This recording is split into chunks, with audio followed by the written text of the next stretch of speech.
Bismillahirrahmanirrahim. Assalamualaikum warahmatullahi wabarakatuh.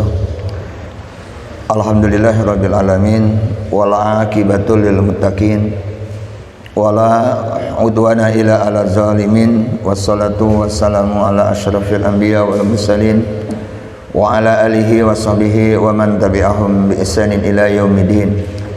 Alhamdulillah, kita lanjutkan pembahasan kitab Sahih Fikih Sunnah. Sekarang kita memasuki pembahasan ma yustahabu lahul wudu, perkara-perkara yang dianjurkan berwudu.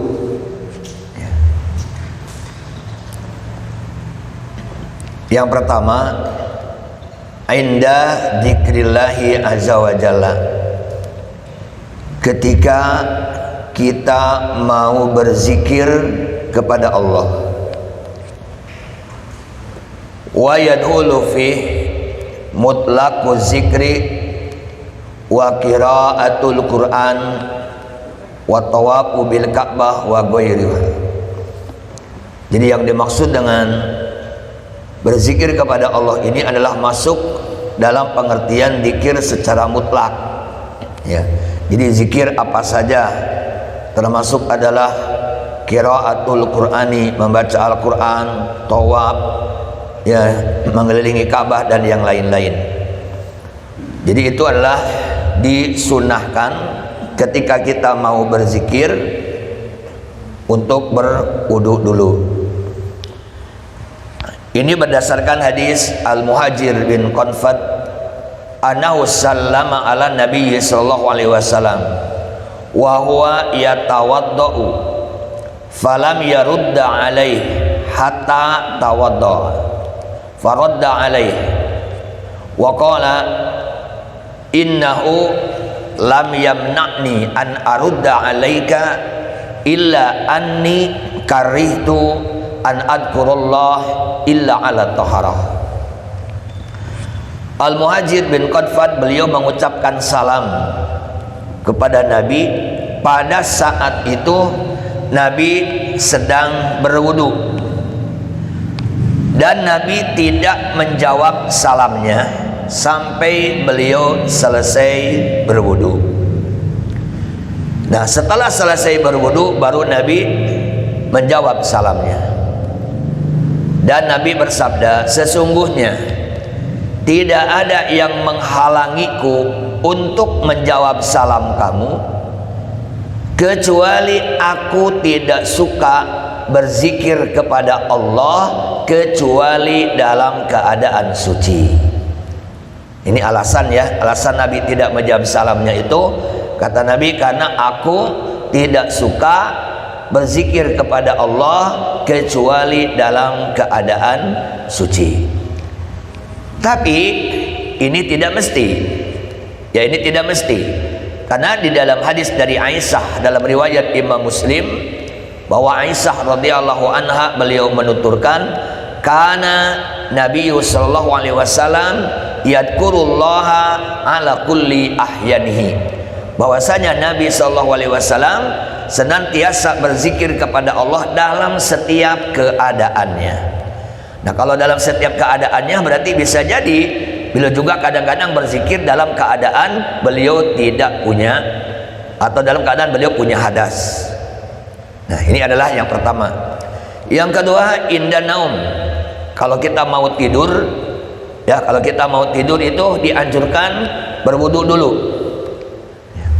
Ini berdasarkan hadis riwayat Imam Bukhari, riwayat Imam Muslim dan yang lainnya.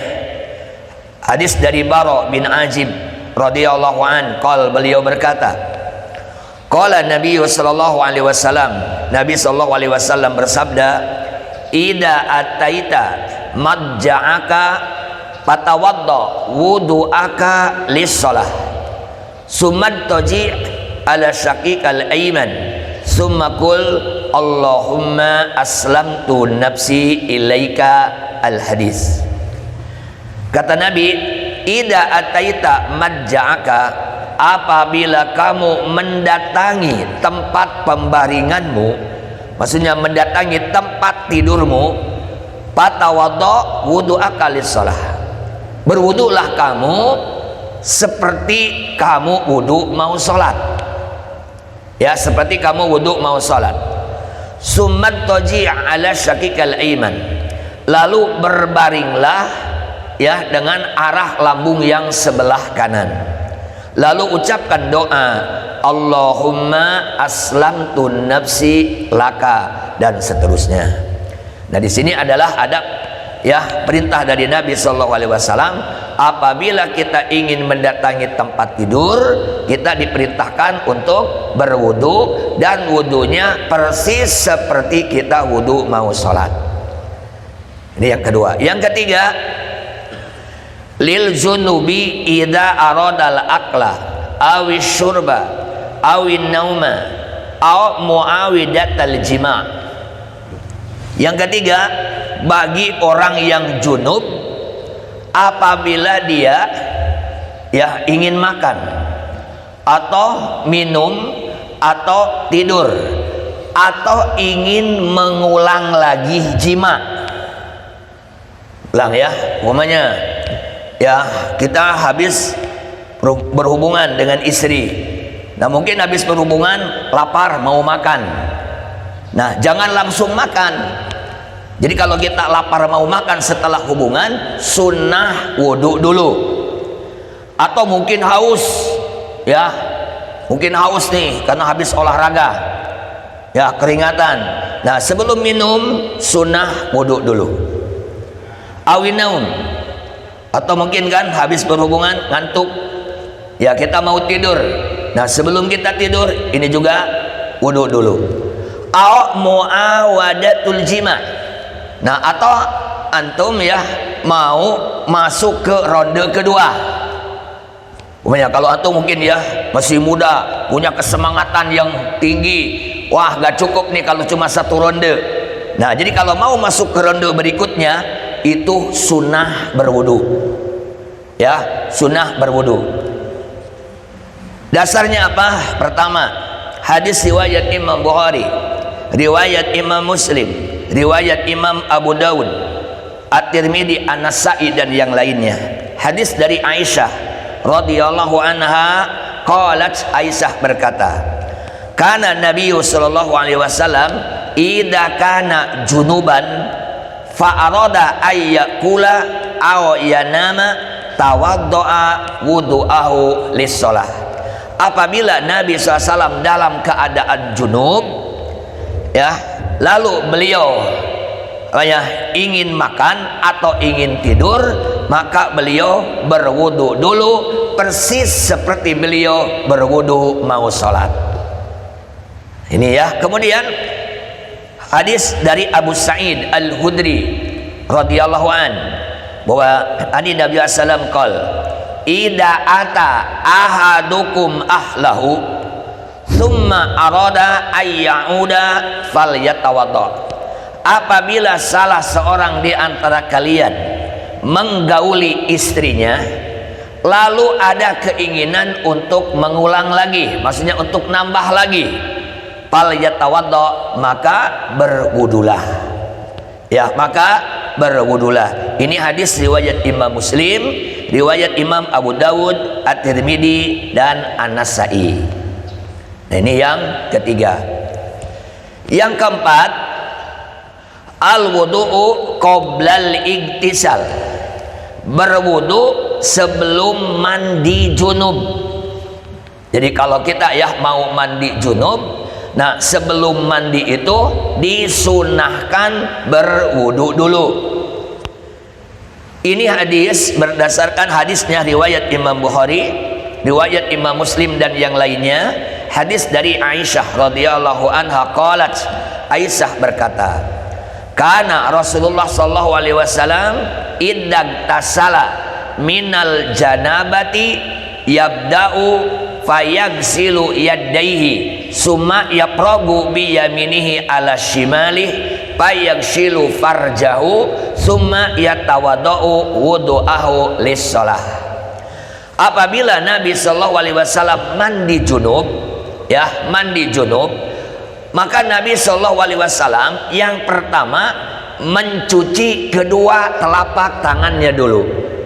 Ya, jadi ketika Nabi mau mandi junub itu, ya beliau mencuci kedua telapak tangannya dulu, lalu beliau menuangkan air, ya dengan tangan kanannya ke tangan yang kirinya, lalu Nabi mencuci kemaluannya, lalu Nabi berwudu persis seperti beliau wudu mau sholat.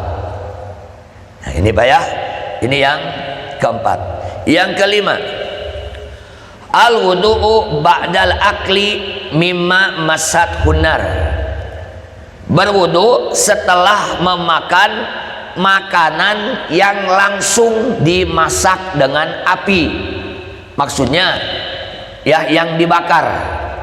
Jadi setiap kita memakan makanan yang dibakar langsung itu sunnah berwudu. Ya, roti bakar, jagung bakar, makan sate, pokoknya setiap yang dibakar saja. Ya, setiap kita memakan yang langsung dibakar itu sunnah berwudu. Ya, sunnah berwudu. Ini dasarnya hadis riwayat Imam Muslim, riwayat Imam Abu Dawud, riwayat Imam At-Tirmidzi, An-Nasai, Ibnu Majah, bahwa Nabi SAW bersabda, tawaddu'u mimma masatinar, berwudulah kalian ya setelah memakan makanan yang langsung tersentuh dengan api, maksudnya itu yang dibakar. Adapun kalau yang direbus ya itu mah enggak. Ini yang langsung terkena api, itu sunnah berwudu. Yang keenam, tajdidul wudu likulli sholatin, memperbaharui wudu setiap mau sholat. Ya, setiap mau sholat, maksudnya kalau kondisi kita belum batal, umpamanya ya tadi kita sholat maghrib nih belum batal sampai isya. Nah walaupun kita banyak ya sampai isya ini belum batal, kita sunnah berwudu. Ya, kita sunnah berwudu. Bahkan mungkin ya banyak habis sholat duhur dan ya belum batal sampai asar, habis asar belum batal sampai maghrib, bahkan dari maghrib belum batal sampai isya. Nah jadi walaupun kita dari duhur sampai isya belum batal, tapi setiap kita mau sholat wajib, sunnah kita berwudu. Ini namanya tajdidul wudu namanya.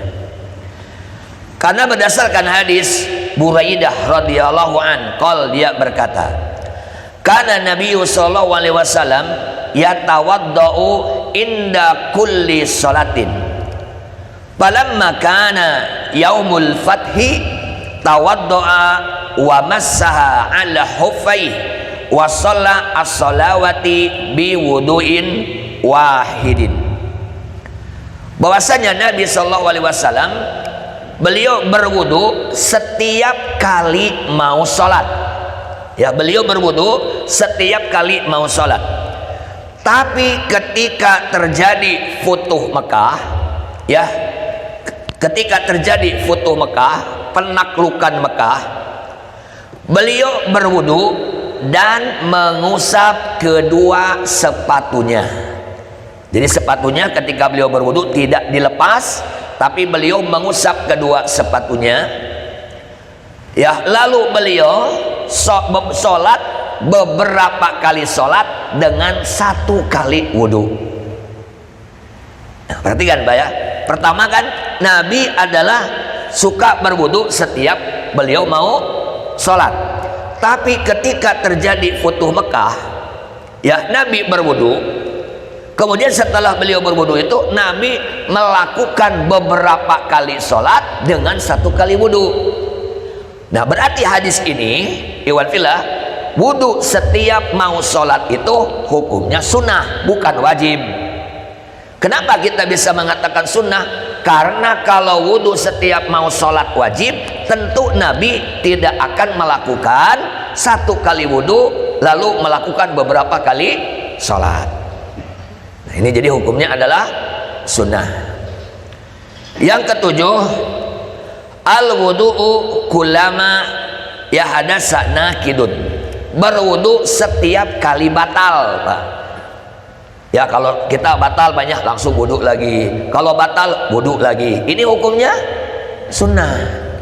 Kadang-kadang kalau kita kan ntar aja lah kalau mau sholat wudunya, gitu kan. Nah iya, memang yang wajib begitu. Tapi sunnahnya setiap kita batal wudu, setiap kita batal wudu. Ini berdasarkan hadis ya yang diriwayatkan oleh Imam At-Tirmidzi, Abu Dawud dan yang lainnya, yaitu hadis tentang Bilal bin Rabah. Nabi sallam sami'a, ya bahwa Nabi sallam mendengar suara, ya suara kedua sandalnya Bilal di depan Nabi di sorga. Sampai Nabi bertanya kepada Bilal, bima sabaktani ilaiha, apa yang gitu ya yang menyebabkan engkau gitu ya berada di depanku di sorga. Qala, Bilal menjawab, ya Rasulullah, ma adzantu qat illa shallaitu rak'atain wala asobani hadasun qat illa tawaddu'tu indahu. Jawaban Bilal, wahai Rasulullah, tidaklah aku mengumandangkan suatu azan kecuali setelah selesai adzan aku sholat 2 rakaat, dan tidaklah aku batal berhadas kecuali aku langsung berwudu. Nah ini Pak, jadi ya keistimewaannya Bilal itu, jadi beliau setiap habis azan beliau sholat 2 rakaat. Maksudnya sholat apa? Sholat qoblah, ya sholat qoblah. Dan ya karena setiap sholat ada qoblahnya, iwan fillah. Cuma ada yang muakkadah, ada yang goer muakkadah. Ya, jadi salah kalau orang mengatakan gak ada sholat qoblah maghrib, gak ada sholat qoblah isya. Banyak ya, ada. Karena hadisnya pertama Nabi menyebutkan baina kulli adanain sholatun. Jadi di antara 2 azan itu ada sholat. Yang dimaksud 2 adzan adalah azan dan iqomat. Juga Nabi menyebutkan tidak ada sholat wajib kecuali sebelumnya ada sholat 2 rakaat. Tapi ini adalah kalau qoblah asar, ya qoblah maghrib dan qoblah isya, ini disebutkan liman sya'a, bagi yang mau saja. Artinya tidak ditekankan. Ya, tidak ditekankan. Karena kalau yang muakkadah ada berapa rakaat? Kalau yang muakkadah, kalau hadis dari Ibnu Umar ada 10 rakaat. 2 rakaat sebelum zuhur, 2 rakaat sesudah zuhur, 2 rakaat sesudah maghrib, 2 rakaat sesudah isya, 2 rakaat sebelum subuh. Tapi kalau hadisnya dari Ummu Salamah ada 12 rakaat. Kenapa beda? Karena sebelum duhurnya bukan 2 tapi 4 rakaat sebelum duhur. Itu yang termasuk adalah muakkadah yang ditekankan. Kemudian yang ke-8 yang disunahkan al-wudu'u minal qai, berwudu setelah muntah. Ya, jadi kalau kita banyak ya muntah, baik muntah karena mabok atau muntah mungkin karena sakit ya. Nah, itu disunahkan berwudu. Ya, disunahkan berwudu. Ini berdasarkan hadis dari Ma'dan bin Abi Tolhah dari Abu Darda. Anna Rasulullah qa'a fa'abtara fatawaddoa. Sesungguhnya Rasulullah itu muntah, lalu beliau berbuka dan beliau berwudu. Lalu ya kata Ma'dan bin Abi Tolhah, saya menemui Sauban di Masjid Damsik, lalu saya ceritakan hal itu kepadanya. Lalu kata Sauban, sodako, benar Abu Darda, benar Abu Darda, ana sababtu lahu wudu'ahu, bahkan akulah yang menuangkan air untuk berwudunya juga. Nah ini jadi artinya apa? Kalau habis muntah ini kita disunahkan wudu. Nah inilah ya perkara-perkara yang disunahkan wudu. Nah sekarang kalau masalah seperti mengusap sepatu ya dan yang lain, ini tidak akan saya bahas karena belum pernah dipraktekkan Ya, saya pun selama ini belum pernah ya wudu ngusap sepatu gitu kan ya. Nah, selalu dilepas. Maka bab ini tidak saya jelaskan karena jarang sekali dipraktikkan oleh kita. Gitu ya. Maka kita langsung saja memasuki kepada bab al-ghuslu, bab mandi. Yang dimaksud mandi di sini ya, mandi besar, bukan mandi biasa. Ya, kalau mandi biasa mah tidak perlu dibahas. Tapi ini adalah mandinya mandi junub, atau nanti mandi kalau untuk wanita mandi habis haid atau nifas. Ya. Pertama, Iwan Filah, kita bahas tentang mujibatul ghusli, hal-hal yang mewajibkan mandi. Nah, apa saja ya? Apa saja perkara-perkara yang mewajibkan kita untuk mandi? Yang pertama, khurujul mani ala wajhi sihah fil yaqdhati awinaum. Keluar mani ya, keluar mani atau sperma dalam kondisi sehat, baik dalam keadaan jaga ataupun dalam keadaan tidur. Ini adalah dasarnya surat Al-Maidah ayat yang ke-6, wa in kuntum junuban fatahharu. Apabila kamu dalam keadaan junub, maka mandilah. Juga hadis dari Abu Sa'id Al-Hudri, anin Nabi sallallahu alaihi wasallam qala, innamal ma'u minal ma'i.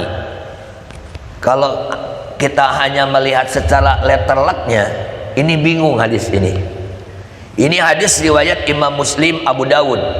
Karena hanya innamal ma'u minal ma'i, sesungguhnya air itu dari air. Kalau kita melihat secara ya letterlek arti, tapi yang dimaksud innamal ma'u, sesungguhnya wajib mandi, minal ma'i, jika keluar air mani maksudnya ya. Jadi jika keluar air mani maka wajib mandi. Begitu juga Nabi SAW pernah bersabda kepada Ali bin Abi Thalib radhiyallahu an. Ini hadis diriwayatkan oleh Imam Abu Dawud, Nasai, Imam Ahmad dan yang lainnya. Nabi bersabda, idza fadhtal ma'a fagtasil. Apabila kamu sudah menumpahkan air mani, maka mandilah. Ya, maka mandilah. Begitu juga Iwan Fillah, dalam hadis dari Ummu Salamah radhiyallahu anha, qalat, beliau berkata, ja'at Ummu Sulaim imra'atu Abi Thalhah ila Rasulillah sallallahu alaihi wasallam. Kata Ummu Salamah, ya Ummu Sulaim, istrinya Abu Thalhah, datang menghadap Nabi sallallahu alaihi wasallam. Begitu beliau sudah berada di hadapan Nabi, faqalat, lalu Ummu Sulaim berkata, ya Rasulullah, innallaha la yastahi minal haq. Wahai Rasulullah, sesungguhnya Allah tidak malu menjelaskan kebenaran. Ya, sesungguhnya Allah tidak malu menjelaskan kebenaran. Hal alal mar'ati guslun idahiyya ihtalamat. Pertanyaannya, apakah wanita wajib mandi jika dia mimpi basah? Ya, ini pertanyaan Ummu Sulaim. Faqala Rasulullah sallallahu alaihi wasallam. Lalu Rasulullah menjawab, na'am, iya, idza ra'atil ma'a, jika dia melihat cairan air mani. Wa huwa dalun ala annahu la yustaratu lil ghusli minal ihtilam ay yahruja bisyahwatin wa daf'in, bal idza ra'al mani fi saubihi wajabal ghuslu wa ila fala ghusla alaihi wa in dakara annahu ihtalama. Jadi begini Iwan Fillah.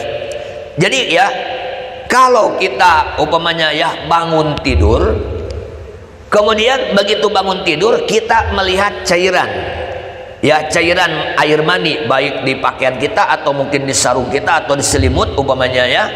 Nah, begitu kita bangun tidur melihat ada cairan, ya maksudnya cairan air mani, wajib mandi walaupun tidak ingat mimpi.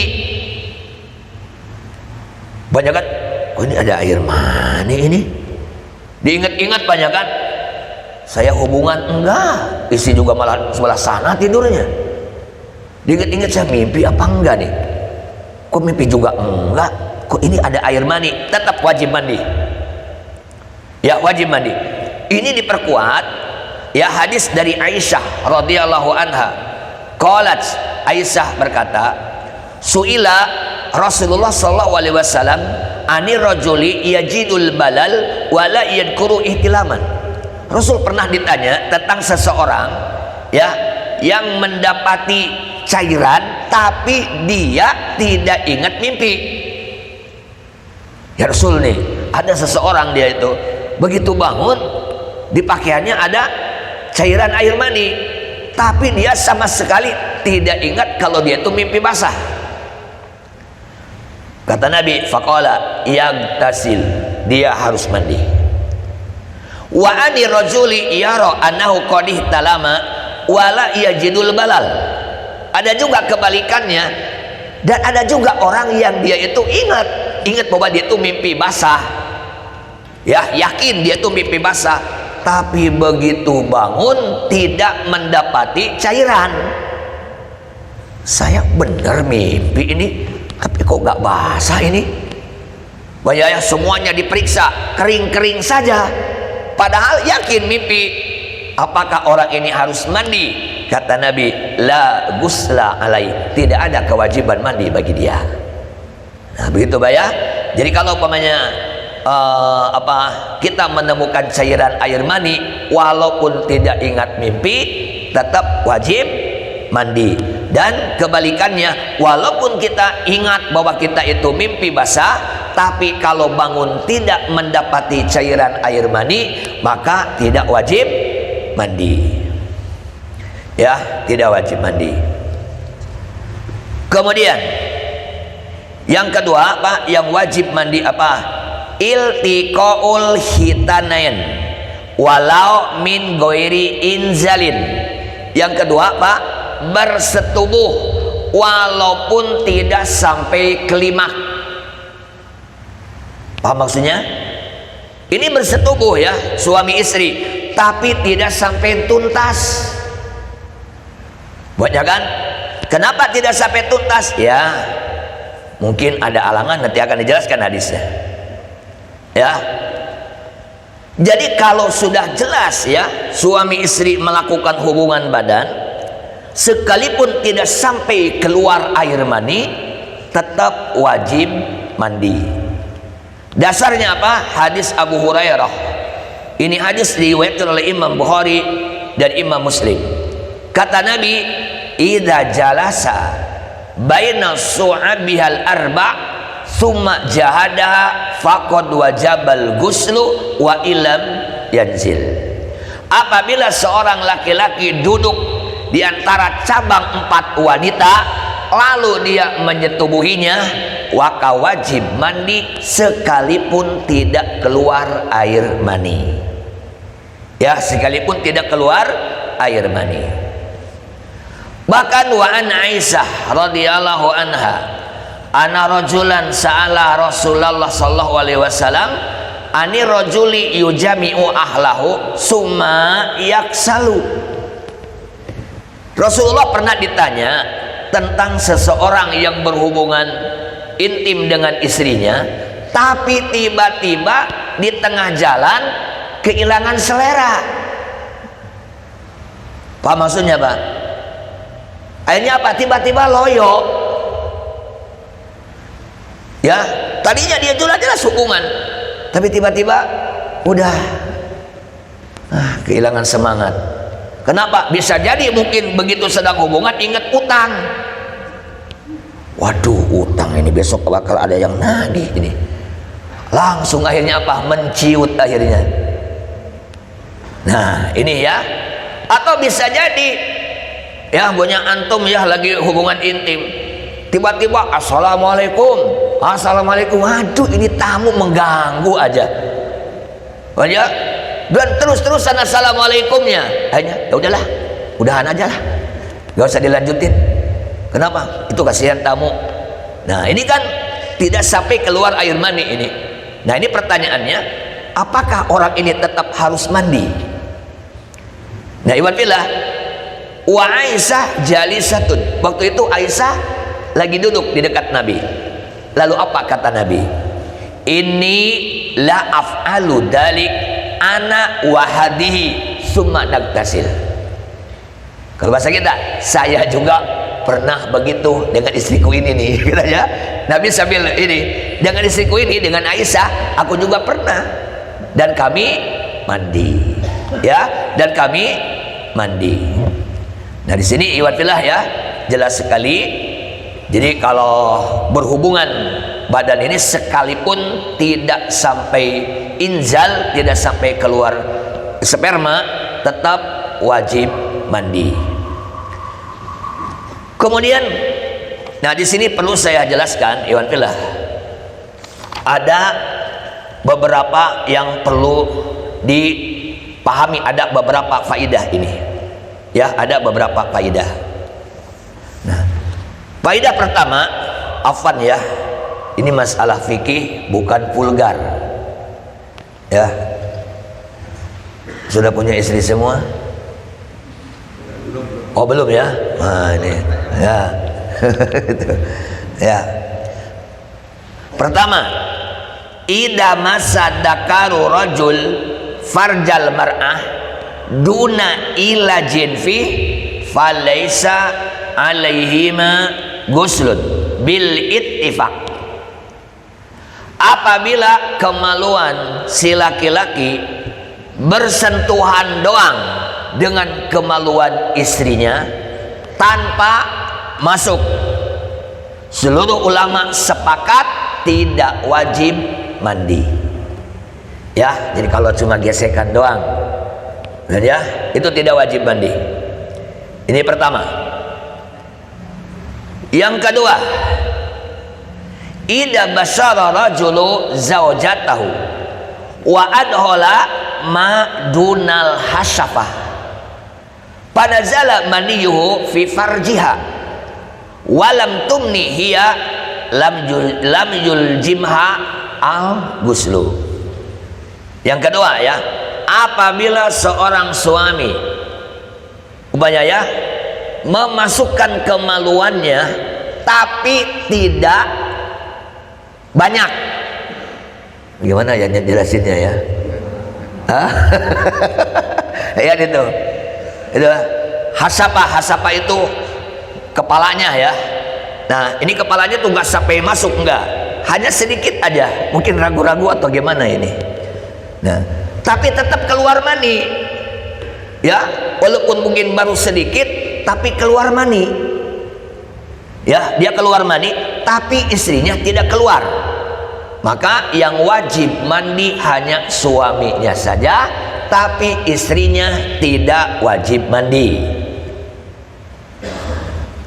Ketiga, idza jama'a rajulu zaujatahu summaktasalat wa bada dalik kharaja min farjiha ma'u rajul fala yuljimuha al-ghuslu.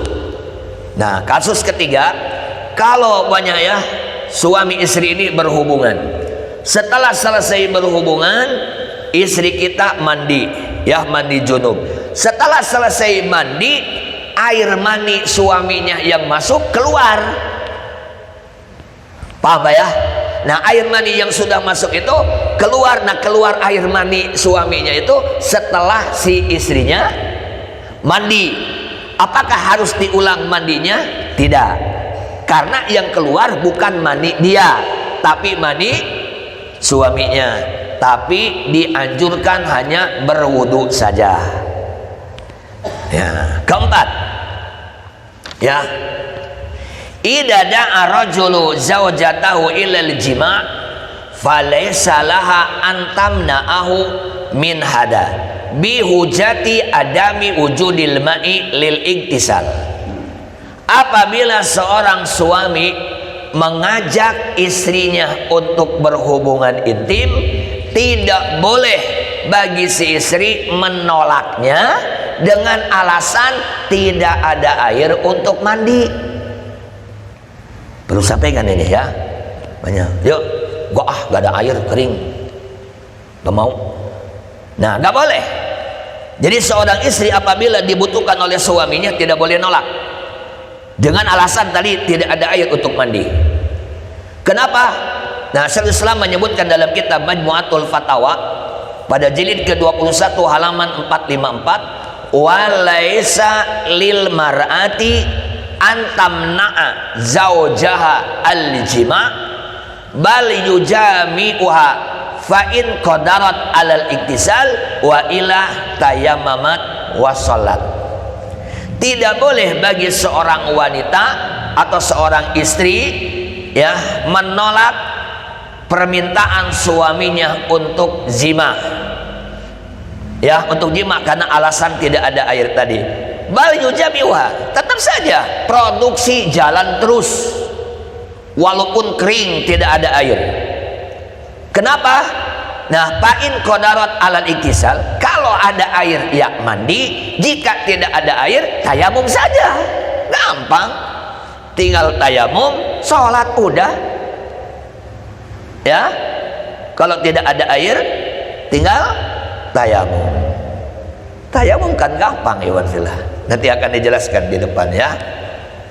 Nah, ini adalah yang kedua ya, jadi adalah berhubungan badan.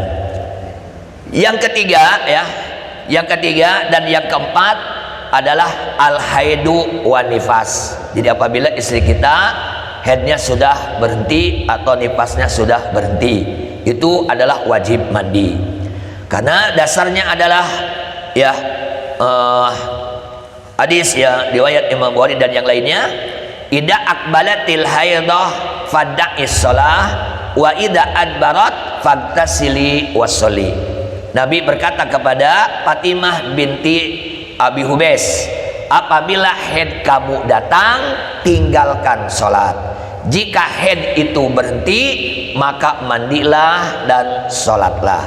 Sedangkan nifas itu sama dengan haid dengan kesepakatan para ulama. Yang kelima yang wajib mandi Islamul kafir, orang kafir masuk Islam ya. Jadi kalau ada orang kafir masuk Islam itu harus mandi. Dasar, tapi dalam hal ini ya terbagi 3 pendapat. Nih, ya ini adalah ikhtilaf. Terbagi 3 pendapat. Pendapat pertama, yajibul ghuslu alal kafiri mutlaqan.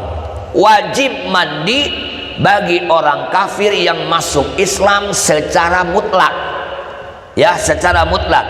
Ini adalah madhabnya Imam Malik, madhabnya Imam Ahmad, Abu Saur, Ibnu Hazm, dan yang dipilih oleh Imam Ibnul Mundir juga Al-Imam Al-Khattabi.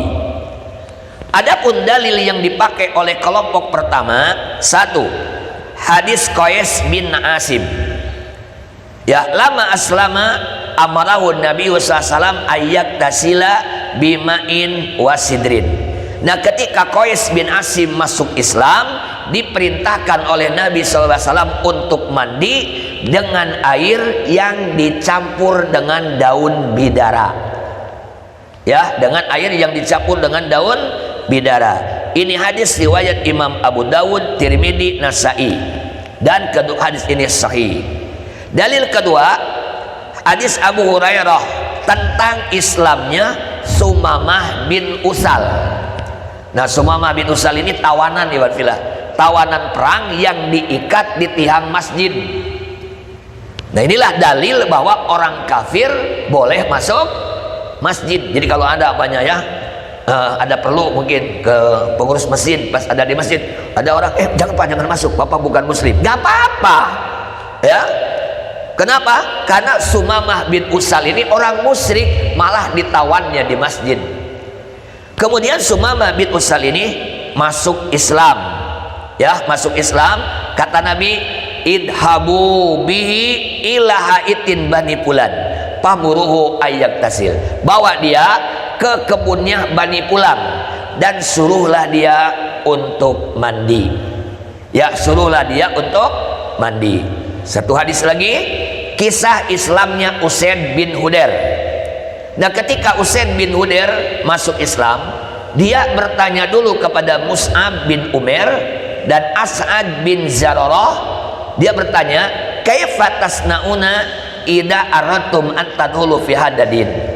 Apa yang kalian lakukan ketika kalian masuk ke dalam agama ini? Apa yang kalian lakukan? Faqala, maka mereka berdua menjawab, tagtasil, pertama mandilah kamu, yang kedua bersucilah dan sucikanlah pakaianmu, lalu kamu bersahadat dengan sahadat yang benar, lalu kamu sholat. Ini adalah hadis riwayat Imam di dalam Imam At-Tabari, ya, di dalam tarikhnya, dan Ibnu Hisam di dalam sirahnya, dan sanadnya adalah sahih. Kalau kita lihat di sini bukan sahadat dulu, tapi mandi dulu. Ya, jadi kalau ada orang kafir di sini mau masuk Islam, suruh mandi dulu, Pak, mandi dulu. Setelah mandi bersih baru syahadat. Udah saya? Hah? Oh, udah masuk. Ya, baru di sini dulu. Silakan untuk mengumandangkan adzan. Iwan Filah, untuk penjelasan Islamul kafir, ya, tentang mandinya orang kafir yang masuk Islam, karena ada ikhtilaf. Tadi kan pendapat pertama, pendapat kedua, dan pendapat ketiga. Karena waktu, jadi kita tunda, kita lanjutkan pembahasan ini insya Allah pada 2 pekan yang akan datang. Barangkali ada pertanyaan dari yang sudah dijelaskan tadi, silakan. Misalkan wudhu itu kita ingin mencari sunnahnya atau bukan soalnya. Jadi misalkan kita masuk ke kamar mandi, kita dalam posisi mau tidur, posisi kita udah di kasur, tapi kita ayam, bisa nggak kita gantikan dengan ayam? Mungkin kondisi dingin atau seperti apa? Bisa digantikan dari kita mau ke kamar mandi posisi dingin, tadi kita belum wudhu, kita nggak batal tapi nggak kamar mandi, ayam aja di keramik langsung bisa digantikan dengan ayam. Ya, kan tayamum itu disyariatkan, satu, apabila tidak ada air. Yang kedua, tayamum disyariatkan jika kita ada udzur tidak bisa menggunakan air, ya, ada udzur. Nah, tapi kalau tidak air ada, kemudian juga tidak ada udzur untuk tidak menggunakan air, ya tidak sah tayamumnya. Ya, jadi karena tayamum itu adalah kondisi darurat. Ya, kalau ada udzur, contohnya umpamanya kita sakit, kalau kita berwudu, sakit kita akan semakin parah. Ya, kalau wudu, karena sakit sebenarnya ini bukan, jangan terkena air umpamanya. Nah, itu berarti ada udzur, kita boleh tayamum.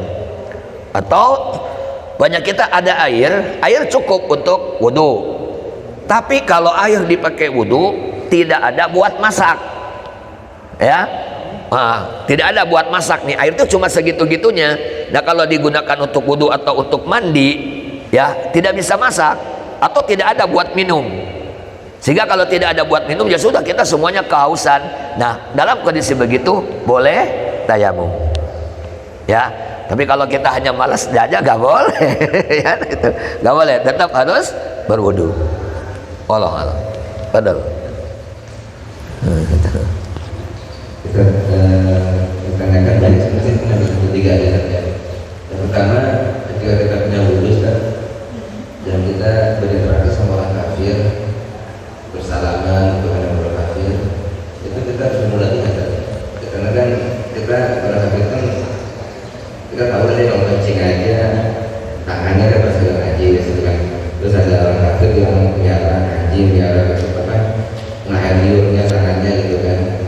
Jadi kita seperti apa? Yang pertama. Yang kedua, kalau kita punya wudhu itu di setelah taruh boleh, di dalam keringkan gitu kan.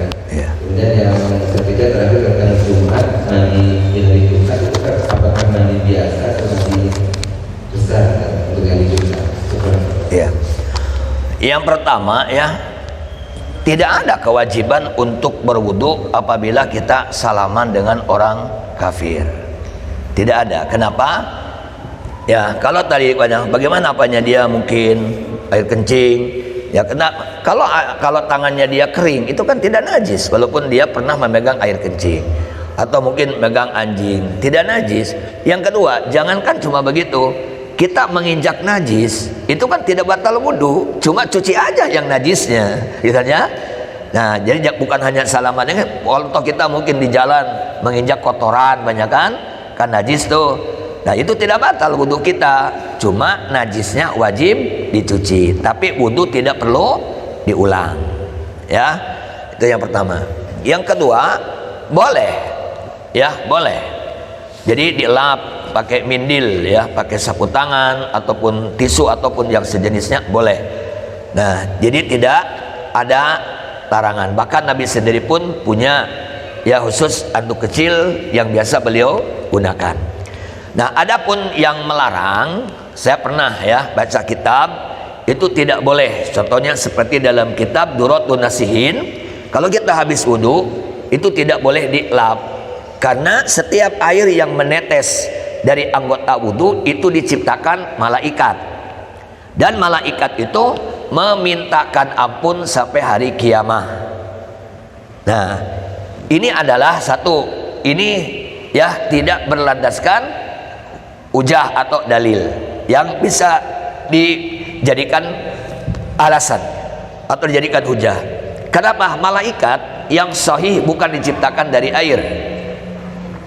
Dalam hadis riwayat Imam Muslim, Rasul menyebutkan khuliqatil malaikatu min nur. Malaikat itu diciptakan dari cahaya, bukan dari air. Ya. Nah, itu boleh. Silakan. Balaka kalau perempuan banyak tidak dilap gitu kan ya, nanti bukan hanya cepat kotor.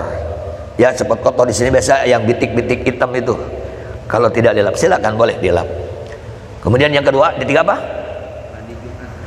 Mandi Jumat. Mandi Jumat itu persis seperti mandi junub. Bukan mandi biasa. Kalau mandi biasa mah itu ya persis seperti mandi junub. Nah, nanti mandi Jumat ya akan kita bahas insya Allah 2 pekan yang akan datang. Jadi Islam mandinya orang kafir yang masuk Islam, mandi Jumat. Nah, nanti kita akan kupas insya Allah di 2 pekan yang akan datang. Ya, gitu. Jadi mandi Jumat ini adalah persis mandi seperti kita mandi junub. Ya, mandi junub. Masih ada? Silakan. Waalaikumsalam. Ini pertanyaan sebenarnya titipan dari teman-teman di luar kan. Ya. Jadi ada teman akrab sekujur tubuhnya penuh dengan tato. Iya. Dari wajah sampai kaki tato. Ketika dia bertanya kepada saya, kira-kira saya sholat diterima nggak? Katanya wudhunya berbadan seperti saya ini. Wudhunya tidak diterima karena tidak meresap. Cuma jawaban saya waktu itu, karena memang ilmu yang belum dapat, maka saya secara nalar saja, yaitu kalau antum mau sholat aja, wudhu saja sesuai syariat. Masalah diterima atau tidak itu urusan Allah. Itu aja yang penting yang kita. Nah, kira-kira jawaban saya betul atau tidak? Ya. Assalamualaikum warahmatullahi wabarakatuh. Waalaikumsalam warahmatullahi wabarakatuh. Ya, kalau tato yang sifatnya permanen itu tidak menghalangi tembusnya air, kan itu bukan di luar. Ya. Nah, yang menghalangi itu yang sifatnya ditempel. Nah, kalau ditempel ya, tatonya ditempel atau mungkin kita kerja ngecat, kemudian ini terhalang dengan cat, itu tidak sah wudunya. Karena menghalangi air tembus ke anggota wudu. Tapi kalau tato yang sifatnya permanen itu kan bukan tempelan, itu langsung kan dibuat, itu tidak menghalangi ya tembusnya air. Jadi kasih tahu gitu kan bahwa wudu antum sah, ya sholat antum pun sah. Jangan, karena Nabi menyuruhnya itu apa? Basyiru wala tunafiru, gembirakan orang itu, jangan ditakut-takuti. Jangan, wah gak bakalan antum. Bagaimana asal badan penuh tato begitu? Ya kalau begitu mendingan saya terusin aja gitu baongnya kan. Nah jangan, kita apa? Allah itu maha pengampun, Allah itu maha kasih sayang. Udah benar juga ya. Jadi sholat, jadi itu tidak menghalangi, jelaskan. Karena itu bukan ditempel. Dan bagaimana kalau dia tobat banyak, apakah harus dihilangkan tatonya itu? Kalau bisa merusak, bisa melukai tubuhnya, tidak perlu. Karena kalau dikeluarkan banyak dihilangkan, nanti mungkin terjadi luka kan nantinya. Sedangkan kan Allah berfirman, wala tulqu bi aidikum ila tahlukah. Kita tidak boleh menjerumuskan diri kita sendiri kepada kebinasaan. La darara wala dirar, kata Nabi. Kita tidak boleh memadaratkan diri sendiri, juga memadaratkan orang lain. Ya, tinggal juga ada anak-anak pang, Pak. Itu sudah berapa orang yang alhamdulillah sudah sadar, sudah rajin sholat. Memang ada yang sampai penuh gitu ya badannya itu. Nah sekarang alhamdulillah sudah ada penghilang tato. Itu kemarin ya waktu saya kajian di Masjid Nurul Huda, itu dari tim kesehatan Dewan Dakwah. Itu ada ya, jadi tapi tidak cukup hanya satu kali. Nanti ada Pak cara menghilangkan tatonya tanpa luka, ya tanpa luka. Nah nanti kalau punya ada ya. Nah ada yang mau ada saudara-saudara kita yang sudah insaf, yang masih banyak tato, kalau mau dihilangkan tinggal menghubungi aja ke Dewan Dakwah. Insya Allah nanti ada timnya untuk menghilangkan tato-tato bagi hewan-hewan kita yang mereka sudah sadar bahwa itu adalah perbuatan yang tidak terpuji. Itu ya, wallahu a'lam. Ya, oh masih ada, silakan.